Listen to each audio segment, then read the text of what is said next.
Well, good morning. We've been camped up here at Nullarbor Roadhouse for 2 days now, or one full day and one half day, just to wait for this weather to clear.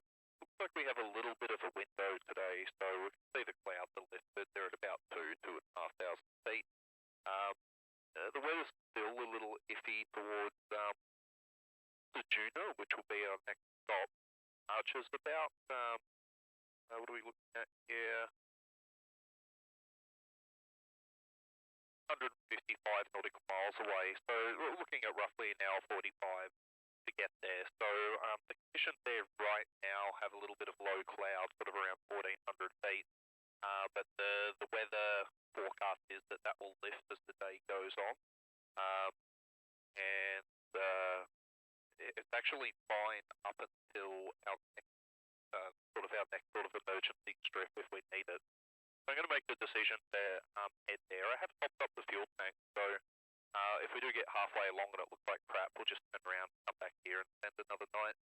If it does look like we can get into Seduna, I really don't think we're going to get past Seduna, just due to, if you can see on the map there, those are all signets indicating a whole bunch of isolated CB to the east of where we're going. So it's just been nice to get to some kind of civilization that isn't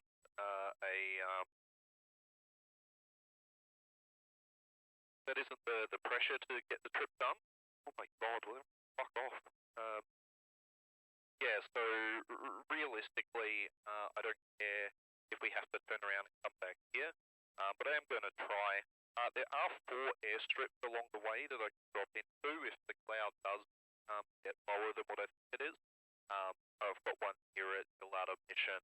There's a couple down here towards Fowler's Bay, and there's even one about sort of 38 odd mile out of Seduna. So if I can't get into Seduna, the line of cloud is kind of like here, but there's plenty of places for me to pull over. So it's clear weather up until you can see on the map right where Seduna is. So I just had a look at the weather currents, and it looks like I know all that weather is pushing further that way. So we should be okay to poke our head there. We've got reason to believe, reasonable reason that it's going to be all right. So let's go ahead and start the aircraft up. Instruments are on, the fuel pump will come on. We are on the fullest tank, which is instruments are all looking okay. We'll get the flap light on. We have noted the timer. And I'll turn the radio off to start. Clear prop.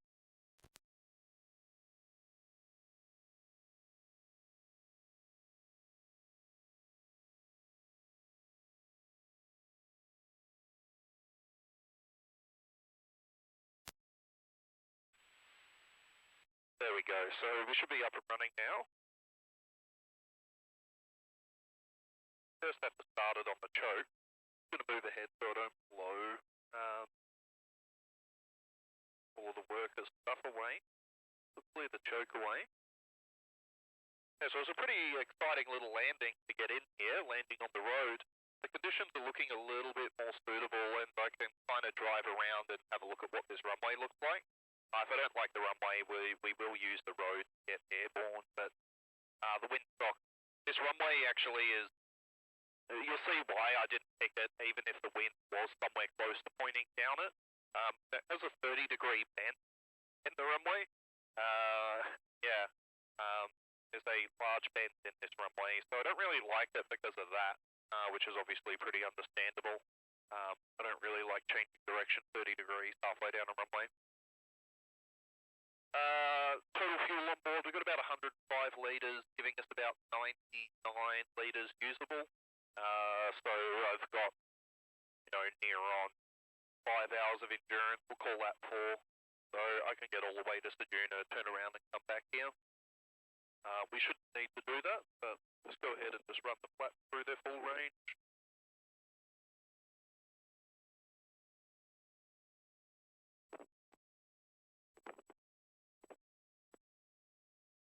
Okay, I'll just set half green, half black. Just move this stuff out of the way.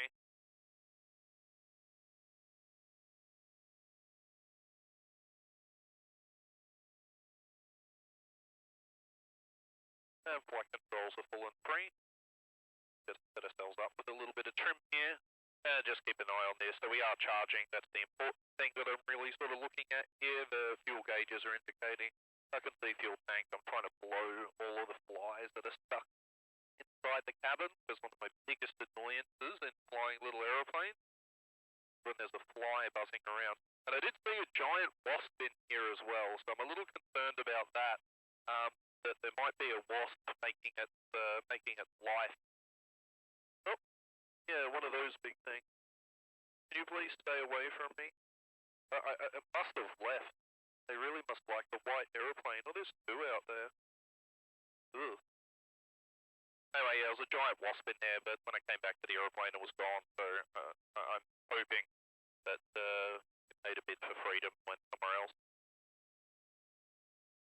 Alright, while we're waiting for the aircraft to warm up, let's just go for a little adventure. I really would like to see what this runway looks like.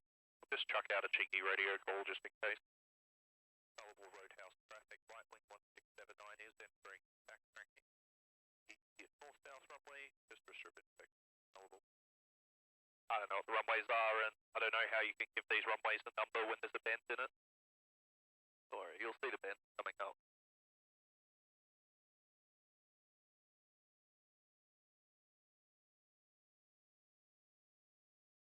Yeah, so all of these bush runways are really use at your own risk.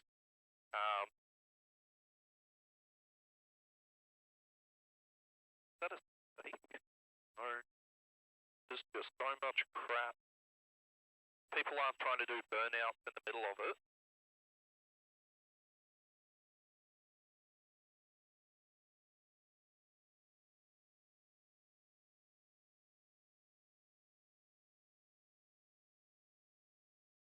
Here comes the bend in the runway, the classic. We'll name this one the banana runway, I think. Here we go, as is tradition. Maybe the surveyor got a little bit, I mean, that's one way of having multiple runways pointing in different directions, right?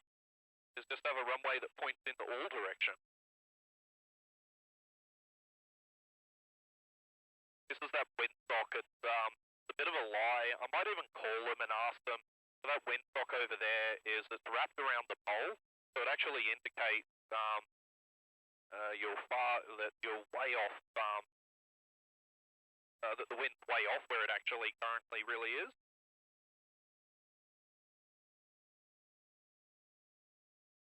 Yeah, look, this is okay. This is dried out. It's the rain a few days ago. The bend in the middle of the runway, you know?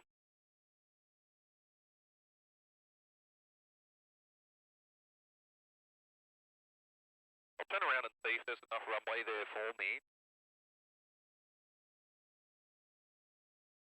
Otherwise,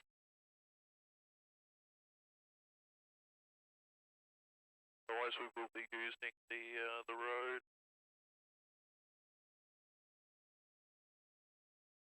There's enough wind here for me to say the cross runway probably is suitable. There's a lot more runway available.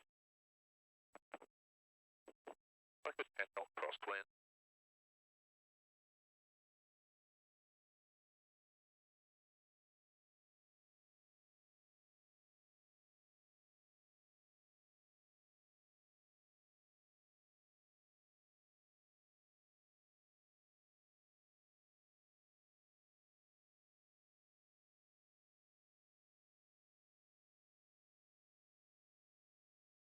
Look, we'll accept the crosswind with the longer runway, I think.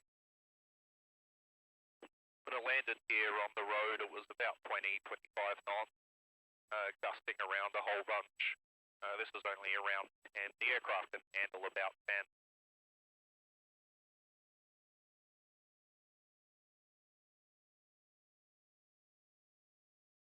Just if I go that way off the bend runway, there's nowhere really for me to go engine failure on upwind. There's houses, buildings, and a petrol station. At least this way I can just land straight ahead, you know, land through the bushes and all of that.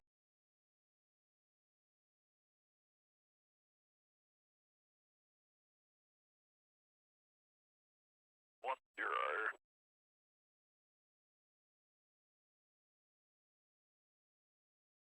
I do need to try and get a engine run up in here, but it's going to be hard with all these rocks around, but I'll do what I can. Might just do a limited power run. We'll just bring it up to just a bit above idle and just make sure the switches work. That might be the more reasonable thing to do.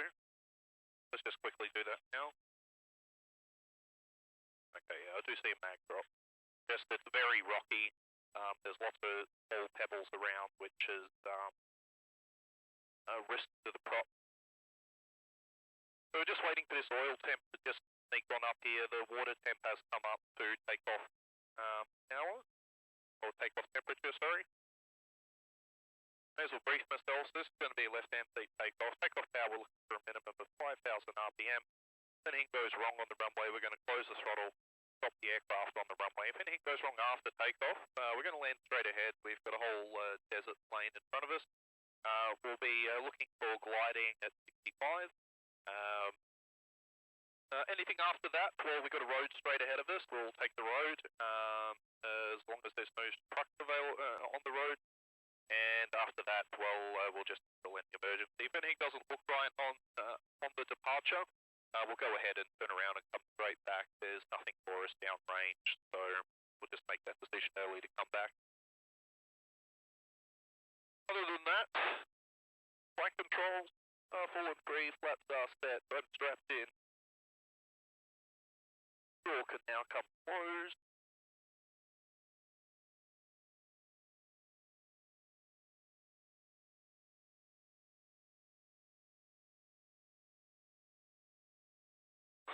Choke is off. There we go. So the oil temperature's on the way now, so I'm okay with that. Right, go ahead and get rolling.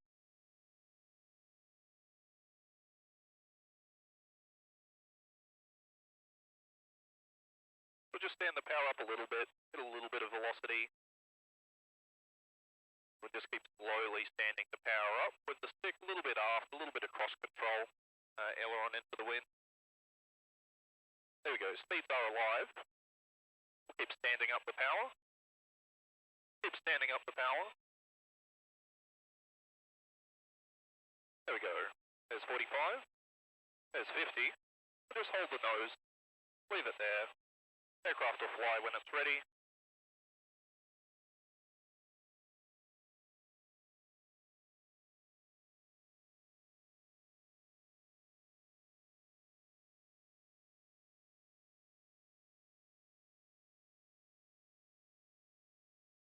CSP is all good. Everything looks good, smells good, feels good. We're racing a truck beside us, transporting paper. And we're through 80. Go ahead, clean up the flap. We'll accelerate out and climb out at 80. So friendly truck though, already overtaken him. Yeah, so these clouds are still up at 2.5 actually, so.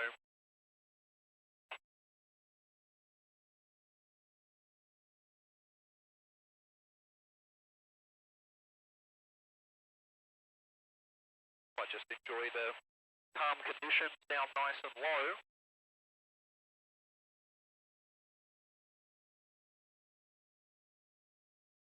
And enjoy the view.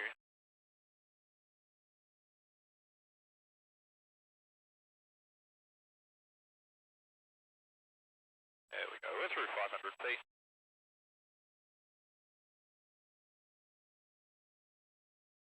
I'll give myself another 300 feet or so. No reason not to.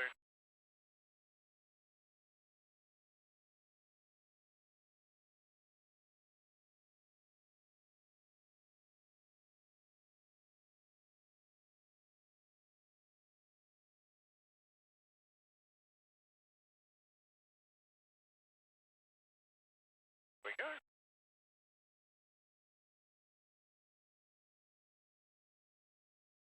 Speed about 900 AGL. I can see the coast, how it turns over there to the right. Looks beautiful.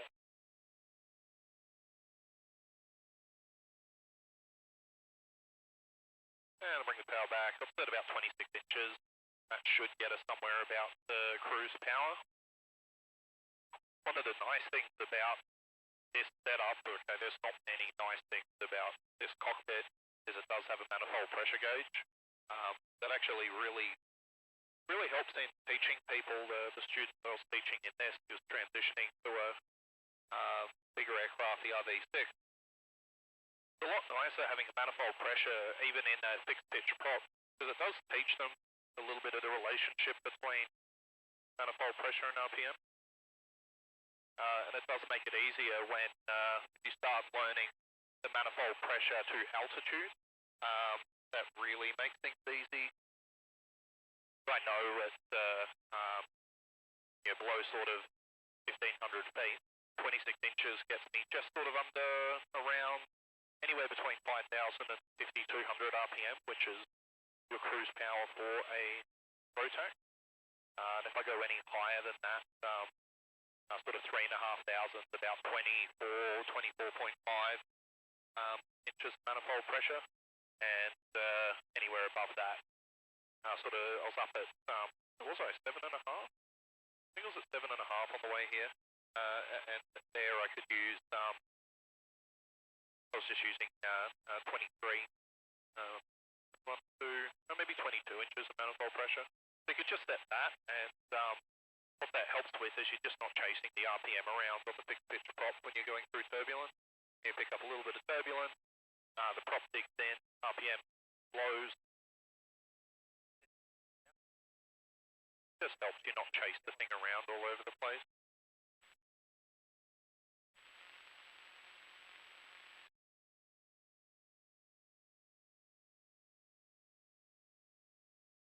Just go ahead and change the area frequency. 327. I've listened to some jets, getting a pretty good ground speed, which is nice. I was expecting this to take an hour 45, this will be about an hour 30. We are about to make a turn and follow the coast, however, so that might change a little.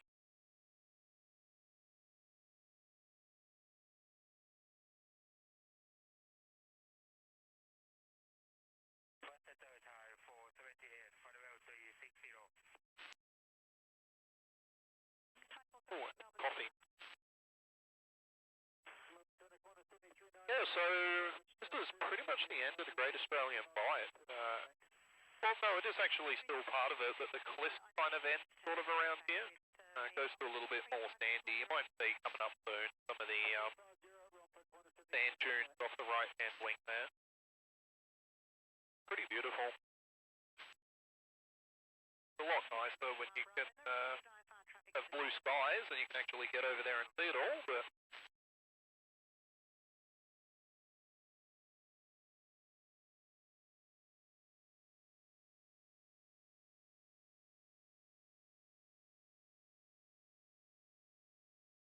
and the navigation today is we literally will just be following roads. We're just going to keep the air highway below us. Should be just off the right-hand wing. Basically going to be a commuter just following this road.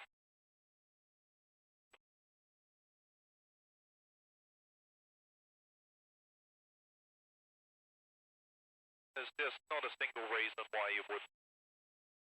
Not in a little aeroplane like this where you've got limited resources, limited ability to carry things, survival gear, limited fuel, and limited capabilities, so I guess that applies.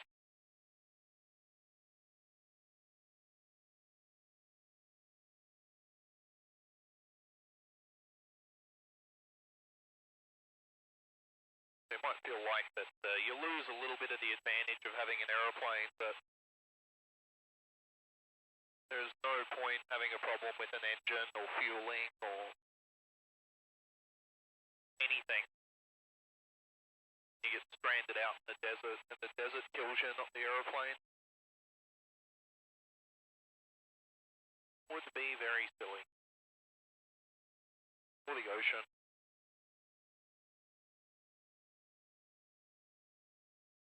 So yeah, no, I hope the camera kind of shows that this is the road. There are no roads coming off this road. There are dirt tracks.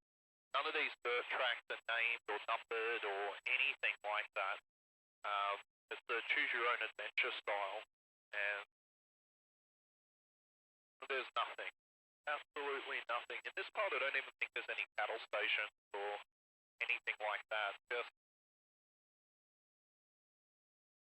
nothing.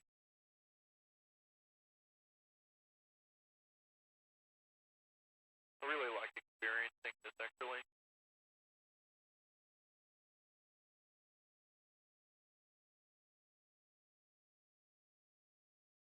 Anyway, quick look over the aircraft. T&Ps are all okay now that we've completed our takeoff. Just run through a little bit of a departure check. Oil pressure's okay, temperature's okay, coolant's exactly where I'd expect it. We're still charging, switches are all on. We could go ahead and take the fuel pump off now. What I might do actually is draw some fuel just out of the right-hand tank for 30 minutes. We'll go ahead and just set the fuel tank on the right-hand side. I'll keep the pump on for that. Just had about 40 litres, 45 in the left tank, and I had 56 litres in the right-hand tank. So I'd just like to even it out just a little, and then after I've evened it out, it seems to draw more fuel from the left-hand tank than the right, which I'm okay with because it actually takes the weight out of the left-hand side because all of me is on the left-hand side of the aeroplane. Yeah, I've got some water, I've got my bags and stuff on the right-hand side to even out the lateral center of gravity, so the plane kind of flies straight. Because when you're in a really light aeroplane like this, you're 100 odd kilos on one side and nothing on the other, well, yeah, the thing's gonna wanna roll.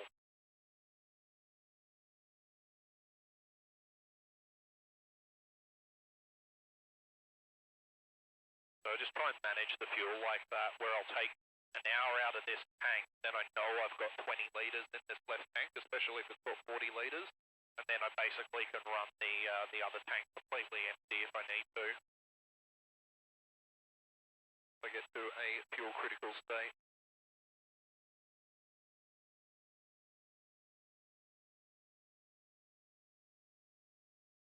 So there's no more fuel until the Juno, which is now 139 nautical miles away. Express, currently 30 miles to the northwest of Esperance, descending through 8,000. We're tracking for position.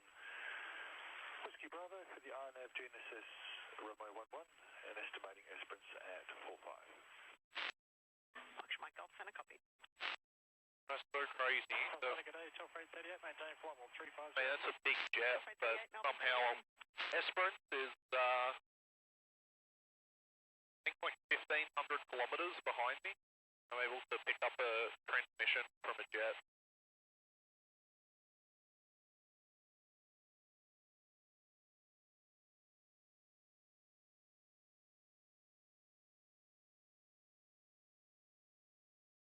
Hopefully you get this sense of nothingness now. I might just be quiet and let you enjoy the aeroplane and the view for a little while. It's not much, but the nothingness is what makes it special in my opinion.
It's kind of cool to see, even in this short little video, how quickly the terrain changes.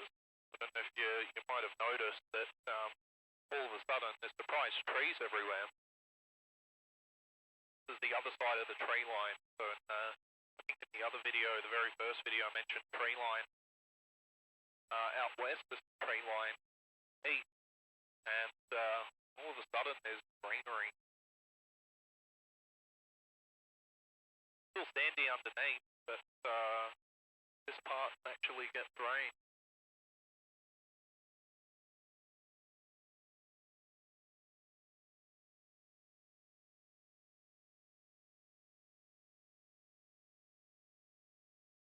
One of the other enjoyable things about long distance flying is seeing all of the different terrain.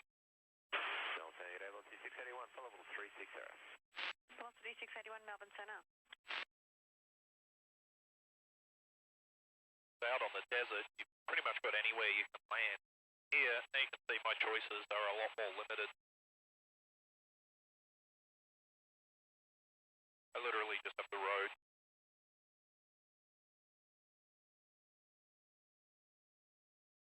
So if you are following along at home, one of my Australian dudes might ask, well, what would have you done? So I got stuck in Nullarbor for, the 2 days. Here the weather's still not great. I'm probably only going to get as far as the Juna. What other options could have you done? Well, for this particular aeroplane and this particular aircraft's risk profile, the only option is following this road. The only reasonable option. Every other option assumes more risk. So what other options are there? You may not be able to see on the map, but because of the camera, but about 60 miles north of me is the transcontinental railway that runs from east to west, and it at least has little towns along it, but the railway wasn't designed for aeroplanes, so there are little airstrips along there, but they're not super suitable, and they're airstrips in the way that there's a clearing for an aeroplane. There's no fuel, there's no facilities, there's no nothing. And a lot of these towns that are along the railway line, while they show there's a town there, they're literally just the ruins of a town. They just don't exist anymore. The other thing is that railway line's been shut down for the last, I think, 3 months, 2 months or something, maybe a month, I don't know. It's been shut down due to flooding that completely took out part of the railway line. So there's no train tracking along that line anyway. So if I did need help, want help or anything, there's no train coming along to help me. So there's no fuel, no people, and limited options. So this particular aeroplane, I probably could have carried enough fuel to do this sort of desert here. What is that desert? The Victoria Desert. To get across there and then get somewhere else where there is fuel. I could have got fuel at Forest. Bravo, identification terminated. Bravo. There were options that were available to me. But this particular aeroplane, due to the fuel, the type of plane, the lack of instrument, I don't have a stat phone on me either. It was inappropriate. If you're doing this trip in, a Cirrus, a 182, a bigger, capable, a Comanche, a Mooney, any of these other things, and you have to get the plane from A to B, you probably would have taken the railway line because you could carry probably 6 hours of fuel, and you're doing 130, 140 knots, where this thing, I really can only plan on 90 knots. And that changes your distance profile and your ability to turn around and come back. You've got an aeroplane that can get 130, 140, 160 nautical miles downrange in an hour. Well, it's a very different proposition than this thing where in an hour I've only made 90 miles. It just makes getting places harder.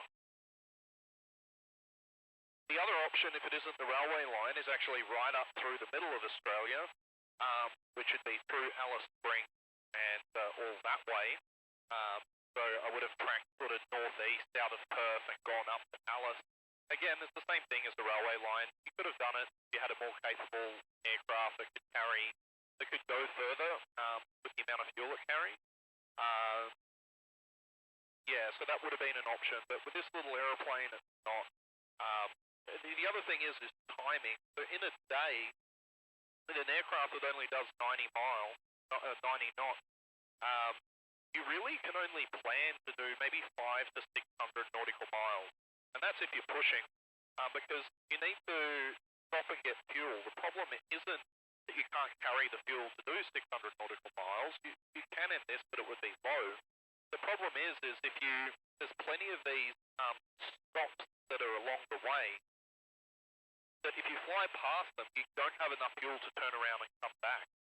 So when I departed Nullarbor Roadhouse, you heard I said, I've got enough fuel to get to Ceduna and turn around and come back, all the way back to where there's safe accommodation.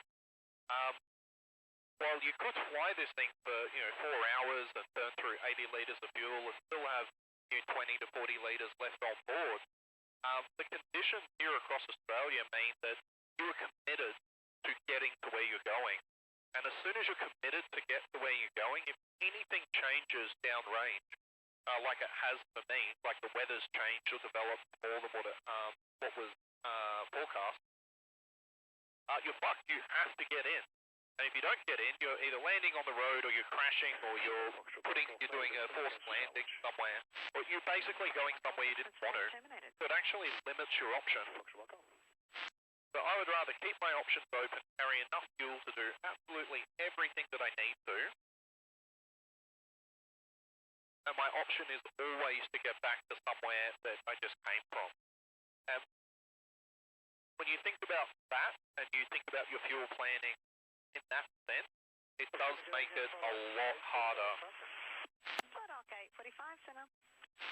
It makes it a lot harder to plan for a flight. Okay to 45, identified. And the same thing is true for the bigger, faster aircraft that are covering more range, because you can get this false sense of security that, oh, I'll be there in 3 hours, but you don't stop and get fuel, even if it's just, 30 litres. And I'll do that regularly with this aircraft, is stopped at Nullarbor, only put in 20 litres of fuel, because that's what I needed to safely be able to get to Ceduna, turn around and come back. I don't need to put in big chunks of fuel. The most I think I've put into this aircraft is maybe 65 litres. That was after a 3 and a bit hour flight. And even then, I still had fuel. And on top of all of that, you don't just want to fill the tank. I don't just want to carry 120 litres of fuel everywhere I go, because then I'm adding, here I've got about 100, what did I say, 101 litres, something like that? Was it 55? Yeah. About 101 litres, 102 litres, call it 105. That extra 20 litres of fuel I could be carrying, well, that's 17 kilos of load that the aircraft has to carry. That means I'm going to burn more fuel. While it is easy to just go, yeah, let's fill it up, it's the least hardest option to just fill the tank and send it, because then I'm carrying 17 kilos of extra load, and with an aircraft that only weighs 600 kilos, that's a significant percentage of its overall weight.